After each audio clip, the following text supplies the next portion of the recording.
I'm Julie Vieselmeyer, and today I'll be discussing the role of trust in team identity and conflict.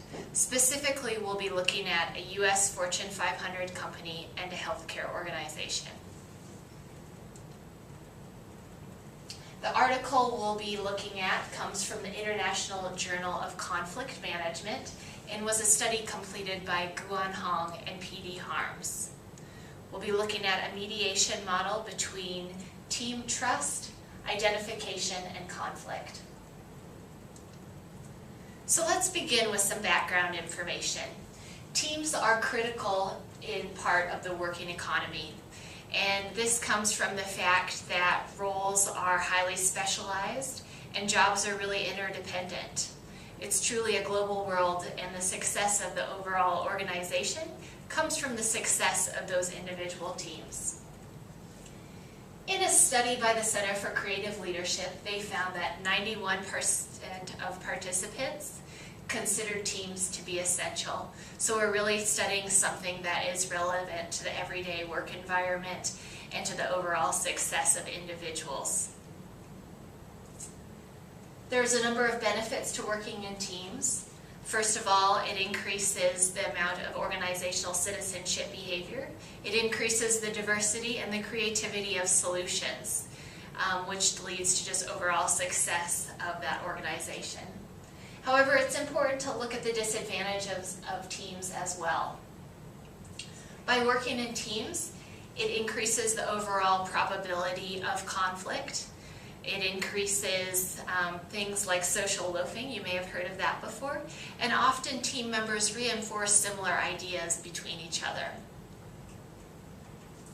Some of the deficiency in the literature stems from a lack of research on employee attitudes and on the precipitating factors involved in conflict.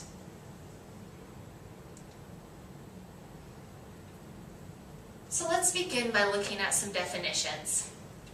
Team trust can be conceptualized as the expectation that coworkers will have the integrity to complete their jobs, that they'll also support the overall organization and the needs of fellow employees. There's a direct relationship between team trust and cooperation. Team identification looks at how one's personal goals fit into the goals of the overall organization. And the perception of such team identity impacts employee attitudes on how they see being at work, their overall work productivity, and how they relate to others. And finally, we have team conflict, which can be focused on either task or relationship. The important piece of conflict is to realize that it can have positive and negative outcomes. So the purpose of this study and our talk today is to investigate that mediating role of trust between team identity and team conflict. So today we will be exploring how trust impacts employee attitudes and team outcomes. We'll examine if team identity and increased trust lead to reduced conflict in teams, and finally how perceptions of team identity affect conflict and trust. There were two different portions of the study. One looked at a U.S. Fortune 500 company, and the other looked at a healthcare organization in the Midwest. As you can see from the participants, the majority were female. Unfortunately, this is not representative of the actual employees at these companies. Specifically in the U.S. Fortune 500 company, where 68% of employees were male. The mean age is representative, and the majority of participants in this study did have higher education degrees or specific training for their jobs. The main difference between the two studies is that study one looked at employees of all job roles, ranging from managerial all the way up through administrative. Unfortunately, they weren't able to look at particular teams. So in a company that employs over 8,000, the people that participated in this study were from various states and all over the place and may have never worked together. In study number 2, they were actually able to pull complete teams. So they studied a supervisor and all the nursing staff that worked with that supervisor, just to give a more complete look at the results. We'll look at further implications of these differences later on in the presentation.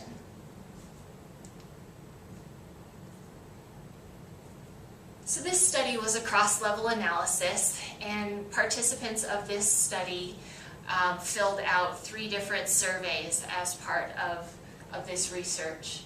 The first being the organizational commitment scale. They selected items and only used the ones that looked at affective commitment. To evaluate trust in peers, they used items from Jarvenpa and Liedner's trust scale. And finally, 8 items from the intergroup conflict scale were used. All of these used a 5-point Likert scale in the scoring.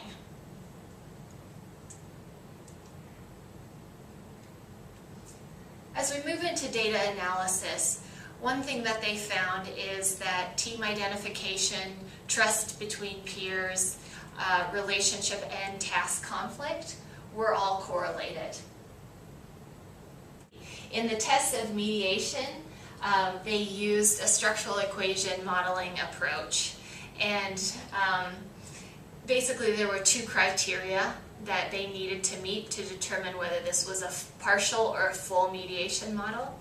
And the 2 different criteria is they needed to establish a link between the IV and the mediator, and the second piece of criteria, they needed to establish a link between the mediator and the DV. So this visual here just shows how this was a full mediation model.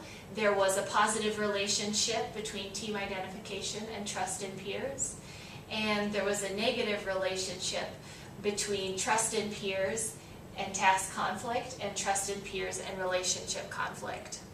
We'll see this in the next slide as well. So the results did show support for the full mediation model, as well as support for all of the hypotheses. Again, to recap, team identification is positively related to feelings of trust in peers. Trust is negatively related to task and relationship conflict. And finally, that role of trust in peers mediates the relationship between team identification and both types of conflict. So there are a number of theoretical implications that we can gain from this study. First of all is an understanding of the relationship between team identity and conflict. And the reason this is important is because if organizations can understand where conflict is coming from, they can do their part to minimize that conflict and potential sources. It's also important to realize the mediating role of trust in peers. So as one develops more team identity, trust increases, and that reduces the amount of conflict. And this just also leads us to the practical implications for organizations.